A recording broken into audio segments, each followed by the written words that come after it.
Hello guys, thanks for checking back on my channel mister chef.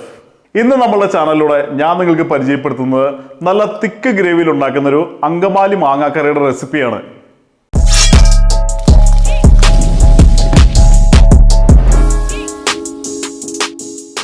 നമ്മൾ മലയാളികൾക്ക് ചോറിനൂടെ ഒഴിച്ച് കഴിക്കാൻ ഒരു ചാറുകറി നിർബന്ധമാണ്.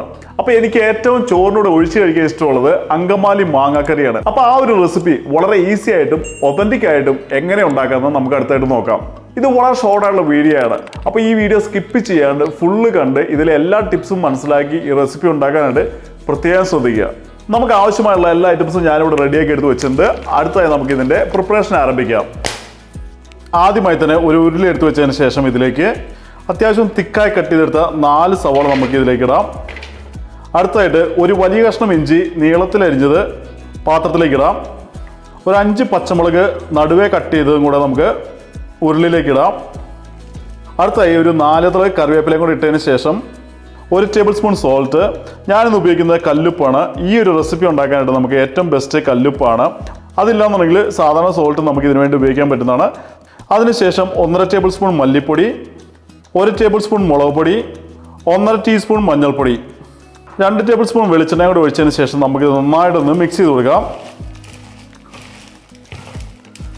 നമുക്ക് ഏകദേശം ഒരു 3 മിനിറ്റ് നേരം കൈകൊണ്ട് നന്നായിട്ടൊന്ന് മിക്സ് ചെയ്ത് കൊടുക്കാം.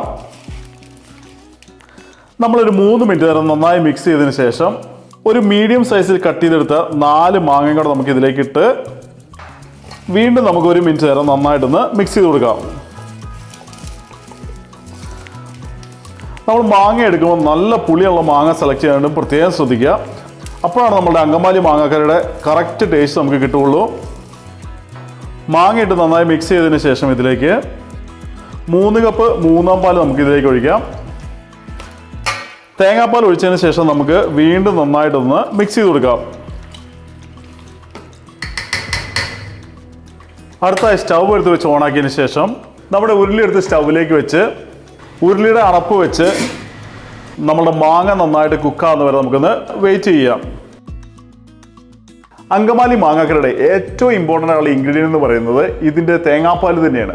അപ്പോൾ തേങ്ങാപ്പാൽ കറക്റ്റായിട്ട് ഉപയോഗിച്ചാൽ തന്നെ നമ്മളുടെ റെസിപ്പി നന്നായിട്ട് വരാൻ വളരെയധികം ഹെൽപ്പ് ചെയ്യും. നിങ്ങൾ തേങ്ങ ഫ്രഷായി ചിരകി അതിൻ്റെ പാലെടുത്താണ് ഈ റെസിപ്പി ഉണ്ടാക്കുന്നതെങ്കിൽ നിങ്ങൾ 2 തേങ്ങ ചിരകി ഇതിലേക്ക് 1 കപ്പ് വെള്ളം ഒഴിച്ച് മിക്സിയിൽ അടിച്ചതിന് ശേഷം നന്നായി പിഴിഞ്ഞെടുത്ത് അത് 1/4 പാലായിട്ട് നമുക്ക് ഉപയോഗിക്കാൻ പറ്റുന്നതാണ്. ഇനി 2/2 പാൽ ഉണ്ടാക്കുവാനായിട്ട് ഇതിലേക്ക് 3 കപ്പ് വെള്ളം ഒഴിച്ച് മിക്സിയിൽ അടിച്ച് നന്നായി പിഴിഞ്ഞെടുത്ത് അത് 2/2 പാലായിട്ട് ഉപയോഗിക്കാൻ പറ്റുന്നതാണ്. ഇനി നമുക്ക് ഗൾഫിലുള്ളവർക്ക് അല്ലാന്നുണ്ടെങ്കിൽ യൂറോപ്യൻ കൺട്രിയിലുള്ളവർക്ക് ഉണ്ടാക്കാൻ ഈസി ആയിട്ട് നമുക്ക് ക്യാനിൽ വരുന്ന തേങ്ങാപ്പാലും ഉപയോഗിക്കാൻ പറ്റുന്നതാണ്. അപ്പോൾ നമ്മൾ ക്യാനിലുള്ള തേങ്ങാപ്പാലിൽ നിന്ന് 1 കപ്പ് എടുത്ത് മാറ്റി വെച്ച് അത് ഫസ്റ്റത്തെ മിൽക്കായിട്ട് അല്ലാന്നുണ്ടെങ്കിൽ ആദ്യത്തെ പാലായിട്ട് നമുക്ക് ഉപയോഗിക്കാൻ പറ്റുന്നതാണ്. പിന്നെ 2/2 പാൽ ഉണ്ടാക്കാനായിട്ട് നമ്മുടെ ക്യാനിൽ വരുന്ന മിൽക്കിൽ നിന്ന് 1.5 കപ്പ് എടുത്തതിന് ശേഷം ഇതിലേക്ക് 1.5 കപ്പ് വെള്ളം കൂടെ ആഡ് ചെയ്ത് അത് 2/2 പാലായിട്ട് നമുക്ക് ഉപയോഗിക്കാൻ പറ്റുന്നതാണ്.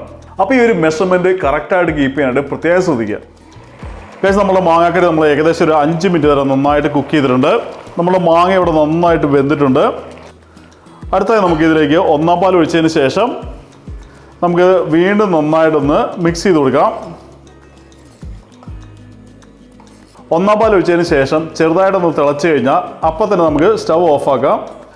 അടുത്തായി നമുക്ക് ഇതിൻ്റെ ടേസ്റ്റ് നോക്കിയതിന് ശേഷം പുളി കുറവുണ്ടെന്നുണ്ടെങ്കിൽ ഒരു അരമുറി നാരങ്ങ നമുക്ക് പിഴിഞ്ഞൊഴിക്കാം. ചില മാങ്ങയ്ക്ക് പുളി കുറവായിരിക്കും, അപ്പോഴാണ് നമുക്ക് ഒരു അരമുറി നാരങ്ങയോടെ ഒഴിക്കേണ്ടി വരുന്നത്. ഇല്ലാന്നുണ്ടെങ്കിൽ നിങ്ങൾക്ക് മാങ്ങാക്കറി കുറച്ച് നല്ല പുളിയുള്ള മാതിരിയുടെ താല്പര്യം ഉണ്ടെന്നുണ്ടെങ്കിലും നിങ്ങൾക്കൊരു അരമുറി നാരങ്ങയോടെ പിഴിഞ്ഞൊഴിക്കാൻ പറ്റുന്നതാണ്.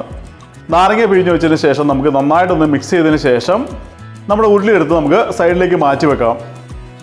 അടുത്തതായി മാങ്ങാക്കറിക്ക് ഒരു താളിപ്പ് ഉണ്ടാക്കുവാനായിട്ട് ചെറിയൊരു ചീനച്ചട്ടിയോ ഇല്ലാന്നുണ്ടെങ്കിൽ നോൺ സ്റ്റിക്ക് പാനോ സ്റ്റവിലേക്ക് വെച്ചതിന് ശേഷം 2 ടേബിൾ സ്പൂൺ കോക്കനട്ട് ഓയിൽ ഒഴിച്ച് ചൂടായി കഴിയുമ്പോൾ ചെറുതായി അരിഞ്ഞെടുത്ത് 6 കുഞ്ഞുള്ളി നമുക്ക് ഇതിലേക്ക് ഇടാം. കുഞ്ഞുള്ളി ലൈറ്റ് ബ്രൗൺ കളറിലേക്ക് എത്തിക്കഴിയുമ്പോൾ ഒരു 3 തള കറിവേപ്പിലയും 5 മുഴുവൻ കൂടെ നമുക്ക് ഇട്ടതിന് ശേഷം നമുക്കിത് നന്നായിട്ടൊന്ന് റോസ്റ്റ് ചെയ്യാം. നമ്മൾ ഇട്ട ഐറ്റംസെല്ലാം നന്നായി റോസ്റ്റ് ചെയ്തതിന് ശേഷം നമുക്ക് സ്റ്റൗവിൻ്റെ ഫ്ലെയിം ഓഫാക്കാം. അടുത്ത ഇതിലേക്ക് 1 ടീസ്പൂൺ മുളക് പൊടിയും കൂടെ ഇട്ടതിന് ശേഷം നമുക്കിത് വീണ്ടും നന്നായിട്ടൊന്ന് മിക്സ് ചെയ്ത് കൊടുക്കാം. മുളക് പൊടി ഇട്ട് മിക്സ് ചെയ്തതിന് ശേഷം നമ്മൾ താളിപ്പ് മാങ്ങാക്കറിയിലേക്കിട്ട് നന്നായിട്ടൊന്ന് മിക്സ് ചെയ്ത് കഴിഞ്ഞാൽ നമ്മളുടെ അങ്കമാലി സ്റ്റൈലിലുള്ള മാങ്ങാക്കറി ഇവിടെ റെഡി ആയിട്ടുണ്ട്.